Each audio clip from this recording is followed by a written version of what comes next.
One thing we associate with Joseph Stalin is ultimate power, and how he would stop at nothing to ensure that his authority over the Soviet Union was absolute.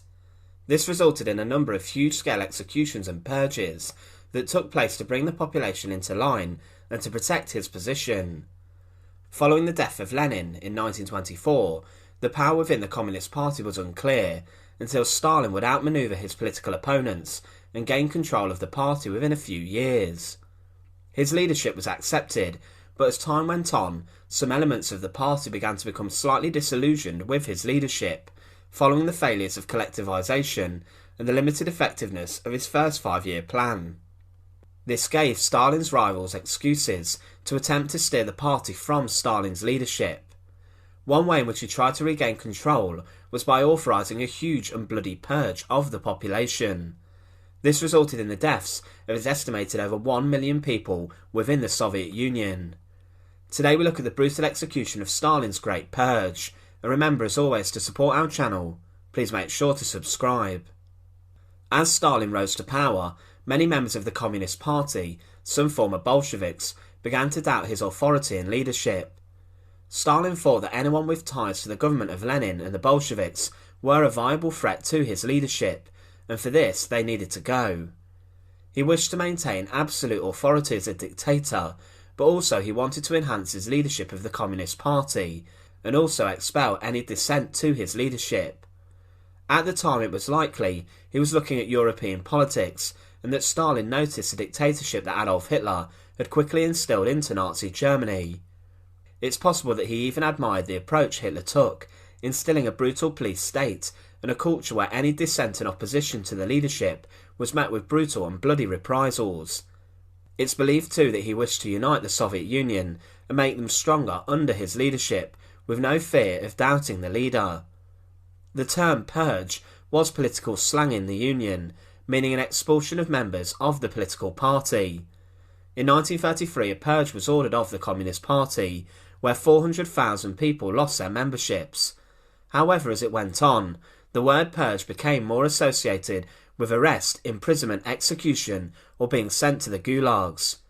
Stalin began to plot the downfalls for anyone who dissented against him and the party, and it's believed he was behind the assassination of high-profile Bolshevik leader Sergei Kirov. He was murdered at the party's headquarters, and Stalin, following this, launched his Great Purge.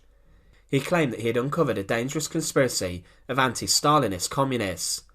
He believed that these needed to be expelled, sought out and executed, and he began targeting those who were suspected of being dissenters, and many were shot.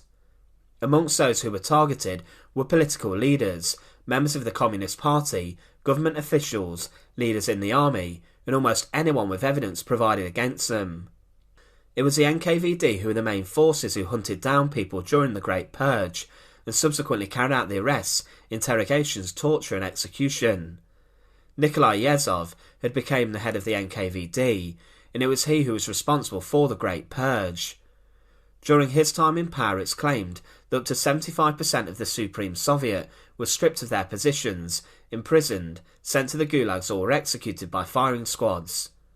Show trials took place first in August 1936, in which members of the Communist Party, who were rather senior and were accused of being critical of Stalin's leadership, were brought to trial. The men accused confessed their guiltiness, and they attracted a huge degree of media attention. These trials to the Western world by some were regarded as fair, and Stalin allegedly promised to spare the defendants. However, he broke this promise and ordered the NKVD to shoot the defendants, and most of their families too. More trials took place, in which many high-profile members of the Soviet Union, including the ousted head of the NKVD, General Yagoda, were brought to trial and then subsequently arrested. Stalin didn't just target political opponents during his Great Purge. It was the everyday people who suffered greatly. Districts were ordered to produce lists of criminals in their areas, and then these were arrested and executed or sent to the gulags. Within society, the Orthodox clergy were also targeted, with over 25,000 members arrested. Petty criminals were also executed in barbaric fashion. For example, on one Moscow firing range, over 20,000 were executed, with 1/3 being petty criminals.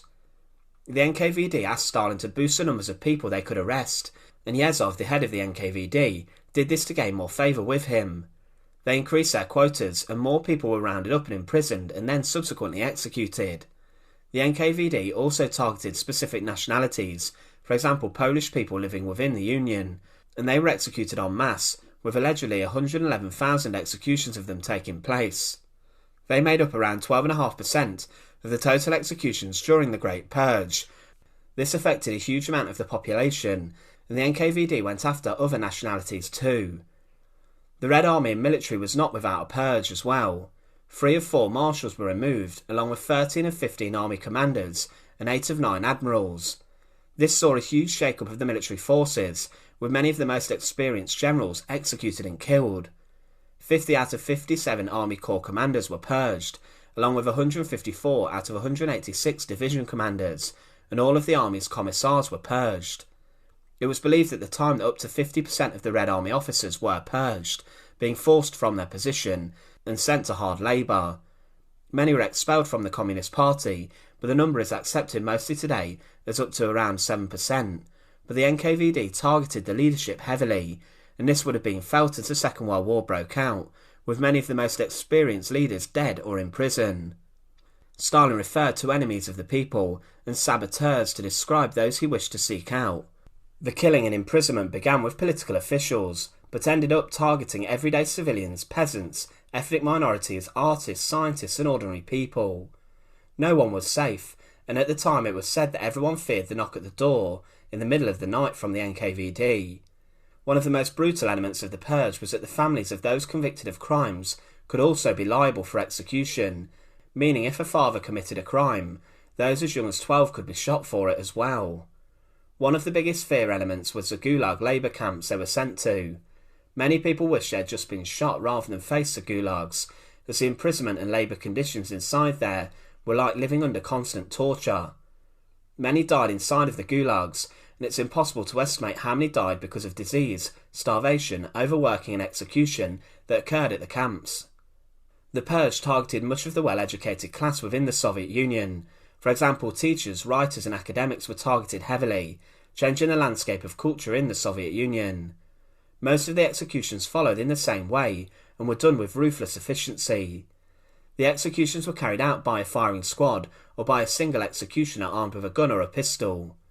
A prisoner would be brought into interrogation and then questioned heavily about their accused anti-Stalin beliefs or activities. If they denied anything, then usually torture was applied in a number of different ways. The interrogators often beat prisoners black and blue, trying to get them to submit, and they would often utilise other torture methods as well. After this, the accused would then be given an ultimatum: confess, or your family will be brought in for torture and then executed, and this threat often contained the death of the accused children. Because of this, the accused would then often confess to anything, and the death sentence would be carried out. Many local headquarters of the NKVD had execution chambers built inside of them, and these were used very regularly. Many of them had been built in a specific way, ordered by Yezhov, to carry out as many executions as quickly as possible. For example, they had sloped floors and running water, meaning that quickly after an execution had taken place, the cell could be cleaned down, and then the next death could take place quickly. Executioners during the Great Purge were known for ruthless efficiency, and also it was firing squads of the NKVD who carried out the sentences too. The NKVD were the ones who were responsible for doing Stalin's bidding and carrying out the executions. The last stage of the Great Terror or Purge, however, focused on the NKVD itself. Stalin wanted to make sure that those who knew too much about the Purge would also be killed to protect himself further. He announced that fascist elements had taken over the security forces, which resulted in innocent people being executed. Because of this, he appointed Lavrenti Beria as the new head of the secret police at the expense of Nickolai Yezhov, who too was later killed. Beria himself orchestrated the former head of the NKVD Yezhov's execution and downfall. The legacy of the Great Purge was a devastating one. Stalin's acts of terror and torture forced the Soviet people into submission, and he eliminated large amounts of the population. It was a clear message to anyone in the Soviet Union to display nothing but utmost loyalty to him, and to not think anything other than the fact he was a hero and was doing the right things. It made his people dependent on the state and upon him, and despite the barbaric tactics, it helped him to solidify his strength. By eliminating any possible dissenters, it limited opposition to him, even if it's considered today that a large amount of the victims were in fact innocent. People inside of the Union were even convinced to accuse their neighbours of dissent and to inform the NKVD, and with this huge numbers of people found themselves accused. It was what Stalin wanted, absolute control instilled by a reign of terror and backed up by a brutal secret police who would carry out his wishes. The official numbers of executions during the purge remain debatable. It's estimated that it's between 950,000 and 1.2 million of those who were executed and died in the gulags because of their treatment.